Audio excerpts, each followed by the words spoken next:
प्रतिदिने सलनी হৈছে আৰু জুবিনদাৰ ক্ষেত্ৰত আসলতে চৰকাৰখনে যি তদন্ত প্ৰক্ৰিয়া চলাইছে এসআইটিৰ জৰিয়তে সেইটোত আমি সন্তুষ্ট নহয় আৰু আপোনালোকে নিশ্চয় লক্ষ্য কৰিছে যে এই তদন্ত প্ৰক্ৰিয়াত এই সিঙ্গাপুৰত থকা আসাম এছ'চিয়েশ্যনৰ যিবিলাকে আসলতে জুবিনদাক লগত লৈ ইয়ত পাৰ্টি কৰিছিলে তেওঁলোকক কেৱল আপোনাৰ ষ্টেটমেন্ট লৈ এৰি দিয়া হ'ল গতিকে এই ক্ষেত্ৰত আমি সদায় কৈ আছিলো যে সেই লোকসকল যেহেতু ভাৰতৰ নাগৰিক অসমৰ নাগৰিক যেনেকৈ সাম কানু আৰু সিদ্ধাৰ্থ শৰ্মাক গ্ৰেপ্তাৰ কৰা হৈছে সেই লোকসকলক গ্ৰেপ্তাৰ কৰিব লাগে সেই কথাটো কওঁতে মুখ্যমন্ত্ৰীয়ে কৈছে সেই লোকসকল বোলে চুকা লৰা হলে আপোনাৰ এই সিঙ্গাপুৰত ইয়ত পাৰ্টি কৰি জুবিনদাক হত্যাৰ মুখলৈ ঠেলি দিব পাৰিব নেকি সেই মৌলিক প্ৰশ্নটো আমি মুখ্যমন্ত্ৰীক উত্থাপন কৰিছো আৰু এই মুহূৰ্তত তেওঁ মানে ৰাজ্যৰ মুখ্যমন্ত্ৰী হোৱাৰ পাছত ৰাজপথত অহাৰ যেটো কথা কৈছে আজি আপোনাৰ আমি দেখিছো যে কেবিনেট মন্ত্ৰীবিলাক ৰাজপথলৈ আহিছে জয়ন্ত মল্ল বৰুৱা ৰাজপথলৈ আহিছে পীযুষ হাজৰিকা আহিছে পবিত্ৰ মাৰ্ঘেৰিটাও ৰাজপথলৈ আহিছে মানে চৰকাৰ এখনৰ এই মন্ত্ৰীবিলাকৰ ৰাজপথত অহা কামটো নহয় তেওঁলোকৰ কাম হ'ব লাগে এটা কটকটীয়া চাৰ্জশিট দাখিল কৰা এসআইটিৰ জৰিয়তে পানী নখৰকা তদন্তৰ কথা যে কৈ আছো সেই ব্যৱস্থাপনা চৰকাৰে কৰিব লাগে চৰকাৰে কাৰ বিৰুদ্ধে এতিয়া প্ৰতিবাদ কৰিবলৈ আহিব এতিয়া ন্যায়পালিকা গো বেক বুলি আপোনালোকে চিঞৰিব পাৰিব নেকি প্ৰতিবাদ কাৰ বিৰুদ্ধে হ'ব এতিয়া প্ৰতিবাদ ডেফিনেটলি আসলতে যিবিলাক অভিযুক্ত যিবিলাকে আমাৰ জুবিনদাক হত্যাৰ মুখলৈ ঠেলি দিলে বা যিখন চৰকাৰ নেতৃত্বত জুবিনদাই আসলতে গীত পৰিৱেশন কৰিবলৈ গৈছিলে সেই কথা আমি পাহৰা নাই যে আপোনালোকে জানে সিঙ্গাপুৰৰ সেই অনুষ্ঠানটোৰ উদ্যোক্তা আছিলে হাই কমিশ্যন অফ ইণ্ডিয়া এই কথা আমি পাহৰি যোৱা নাই গতিকে হাই কমিশ্যন অফ ইণ্ডিয়া সিঙ্গাপুৰলৈ আমাৰ প্ৰাণৰ শিল্পী আমাৰ হিয়াৰ স্পন্দন আজি জুবিনদাক তালৈ মাতি নি যে হত্যাৰ মুখলৈ ঠেলি দিলে আৰু সিঙ্গাপুৰত থকা অৱস্থাত ভাৰত চৰকাৰ হাই কমিশ্যনে যে জুবিনদাৰ নিচিনা এগৰাকী ব্যক্তি এগৰাকী শিল্পীক কোনো ধৰণৰ দায়বদ্ধতা যে নলয় তেওঁ কি খাইছে তেওঁ ক'ত কেনেকৈ আছে সেই কোনো ধৰণৰ খা খবৰ যে নাৰাখিলে যাৰ পৰিণতিত আজি জুবিনদা আমাৰ মাজত নাই সেই কথাবিলাক আমি পাহৰি যোৱা নাই আপোনালোক সকলোৱে জানে যে নৰ্থ ইষ্ট ইণ্ডিয়া ফেষ্টিভেল কেৱল শ্যাম কানু মহন্তই পতা নাই সেই অনুষ্ঠানটোৰ পৃষ্ঠভূমক ভাৰত চৰকাৰ সেই অনুষ্ঠানটোৰ পৃষ্ঠভূমক অসম চৰকাৰ গতিকে আমি মনত ৰাখিছো যে আজি গভৰ্ণমেণ্ট গাফিলতিৰ কাৰণে আজি অসম চৰকাৰ মুখ্যমন্ত্ৰী আজি ভাৰত চৰকাৰ হাই কমিশ্যনৰ গাফিলতিৰ কাৰণেহে আজি জুবিনদা আমাৰ মাজত নাই গতিকে সেই কথা বতৰাবিলাক আমি মনত ৰাখিছো আৰু তদন্ত প্ৰক্ৰিয়াটোত আপোনালোকে দেখিছে শ্যাম কানু মহন্তৰ ঘৈণীয়েক নিজেও আসলতে নৰ্থ ইষ্ট ফেষ্টিভেলৰ উদ্যোক্তা আজিৰ দিনটোলৈকে তেওঁ গ্ৰেপ্তাৰ নকৰিলে আজি আমি খবৰ লাভ কৰিছিলো আপোনালোকে জানে যে হোটেল গেটৱেৰ যিগৰাকী স্বত্বাধিকাৰী মৃগাংক হাজৰিকা তদন্তৰ আওতাত অহা নাই তেওঁ আপোনাৰ নৰ্থ ইষ্ট ফেষ্টিভেলত গৈছিলে আৰু এনেকৈ বহু মানুহৰ নাম আহিছিলে কিন্তু তেওঁলোকক আজিৰ দিনটোলৈকে তদন্তৰ আওতালৈ অহা নাই আৰু আপোনালোকে দেখিছে যে ৰাইজৰ প্ৰেছাৰত পৰিহে এমাহ 4 দিনৰ পাছত তেওঁলোকে সিঙ্গাপুৰত প্লেছ অফ অকাৰেন্সত গৈ তদন্ত কৰিছো বুলি কৈছে গতিকে এই তদন্ত প্ৰক্ৰিয়াটোত আমি কোনো কাৰণতে আসলতে সন্তুষ্ট নহয় গতিকে আমি কৈছো যে আমাক আসলতে সঁচাকে জুবিনদাৰ ন্যায় দিব পৰাকে তদন্তটো কৰিব লাগে সেই কাৰণে আমি আৰম্ভণিৰ দিনটোৰ পৰাই সিবিআই তদন্ত দাবী কৰি আছিলো কিন্তু মুখ্যমন্ত্ৰীৰ কি স্বাৰ্থ আছে আমি নাজানো তেওঁৰ কি স্বাৰ্থ আছে আমি নাজানো কিন্তু তেওঁ সিবিআইক এই তদন্ত প্ৰক্ৰিয়াটো হস্তান্তৰ নকৰে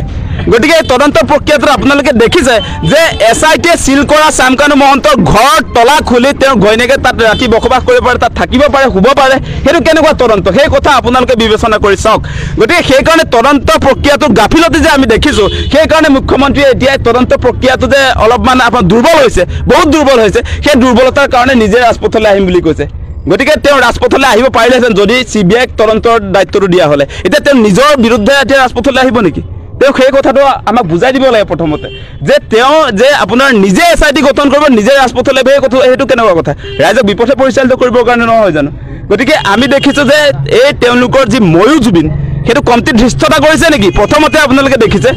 ময়ূ জুবিন বুলি ক'লে কোনোবাই জুবিন গাৰ্গ হৈ যাব পাৰে নেকি প্ৰথমতে ময়ূ জুবিন আমিও জুবিন ক'লে তাৰপাছত এতিয়া মই জুবিন অনুৰাগী আমি জুবিন অনুৰাগী বুলি ক'লে ইয়াত অসমত সকলো মানুহে সৰ্বস্তৰ ৰাইজে জুবিনদাৰ ন্যায় বিচাৰিছে কিন্তু কোনেও প্লে কাৰ্ডত মই জুবিন অনুৰাগী বুলি লিখিবলগীয়া হোৱা নাই মানে তেওঁলোকে লিখি লৈছে কিয় কাৰণ তেওঁলোক ভুৱা অনুৰাগী তেওঁলোকে লিখি নললে ৰাইজে বিশ্বাস নকৰে সেই কাৰণে আপোনালোকে দেখিছে তেওঁলোকৰ আসল জুবিন অনুৰাগীয়ে হিতাধিকাৰী আঁচনি আপোনাৰ লাখপতি বাইদেউ আৰু অৰুণোদয়ৰ কাৰণেহে আহিছে বুলি কৈছে গতিকে সেই কথা বতৰাবিলাক দেখিছো যে মুখ্যমন্ত্ৰীয়ে তেওঁলোকৰ নেতৃত্বত যিটো আন্দোলন ইতিমধ্যে আৰম্ভ কৰিছে সেয়া হৈছে ভুৱা আন্দোলন সেই কথা আজি প্ৰমাণ হৈছে গতিকে আমাৰ কথা স্পষ্ট এনেকৈ নাটক কৰিলে নহ'ব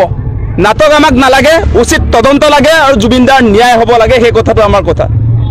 মানে চাওক আপোনালোকে এটা কথা চাওক যে জুবিনদাৰ মৃত্যুৰ পাছত এয়াৰপৰ্টত 10 লাখ মানুহ সমবেত হৈছিলে আমাৰ এই কাহিলিপাৰা ঘৰটো 10 লাখ মানুহ সমবেত হৈছিলে আজি আপোনালোকে নিশ্চয় লক্ষ্য কৰিছিলে যে সৰু সজাই প্ৰায় 15-20 লাখ মানুহ সমবেত হৈছিলে মানুহ তাতে জুবিনদাক শেষ শ্ৰদ্ধাঞ্জলি জনাবলৈ যে এই গোটেই অসমৰ মানুহবিলাক যে আহিছিলে আৰু আপোনাৰ এই সমাধি ক্ষেত্ৰলৈকে ডেইলি যে মানুহবিলাক আহি আছে এইবিলাক কি নকল নেকি সেই মানুহটোৱে কেনেকৈ নকল সেই উত্তৰটো মুখ্যমন্ত্ৰীয়ে দিব লাগে আৰু এই বিজেপিৰ পতাকাখন হাতত ল'লেহে আচল অনুৰাগী হ'ব নেকি জুবিনদাৰ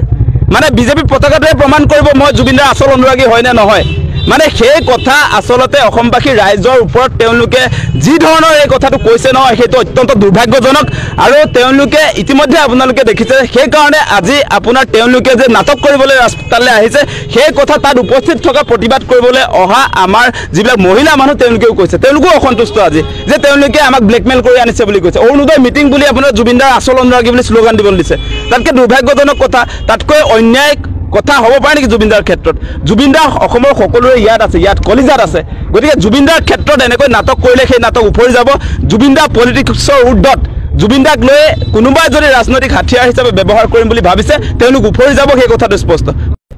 যে জাতি ধৰ্মৰ নামত যি ধৰণে বিভাজন আনিছে আজি বিজেপি চৰকাৰৰ দিনত তাৰ বিৰুদ্ধে জুবিনদা অৱস্থান কৰিছিলে গতিকে তেওঁৰ আপোনাৰ ইণ্টাৰভিউবিলাক যদি চাই তেতিয়া স্পষ্ট হয় তেওঁ হায়াৰ ছেকেণ্ডেৰী ফাৰ্ষ্ট ইয়েৰ পঢ়ি থাকোঁতে আপোনাৰ লগুণ ছিঙি দিছিলে তেওঁ এগৰাকী ব্ৰাহ্মণ সন্তান হোৱাৰ পাছতো গতিকে সেই সময়তে আচলতে তেওঁ জাতি নাই ধৰ্ম নাই বুলি কৈছিলে আৰু চিনেমাত তেওঁ ৰিয়েলিটিটো উপস্থাপন কৰিছে বুলি কৈছে জুবিনদাই কৈছে কাঞ্চনজংঘাৰ মোৰ কোনো জাতি নাই মোৰ কোনো ধৰ্ম নাই মই মুক্ত মই কাঞ্চনজংঘা সেইটো জুবিনদা নিজে যে হয় সেইটো তাত চিনেমাত প্ৰকাশ কৰিছোঁ বুলি কৈছে গতিকে মুখ্যমন্ত্ৰীয়ে এতিয়া বেলেগকৈ বিশ্লেষণ কৰিলে জুবিনদাই যিটো আমাক বিশ্লেষণ কৰি থৈ গ'ল আপোনালোকৰ সংবাদ মাধ্যমৰ সন্মুখত যিবিলাক কথা কৈ থৈ গ'ল এইবিলাক মিছা হৈ যাব নেকি গতিকে মুখ্যমন্ত্ৰীয়ে কোনো কাৰণতে আসলতে এই জুবিনদাক লৈ তেওঁ যি ধৰণৰ ৰাজনীতি কৰিব খুজিছে সেইটো কেতিয়াও আচলতে অসমত টিকি থাকিব নোৱাৰে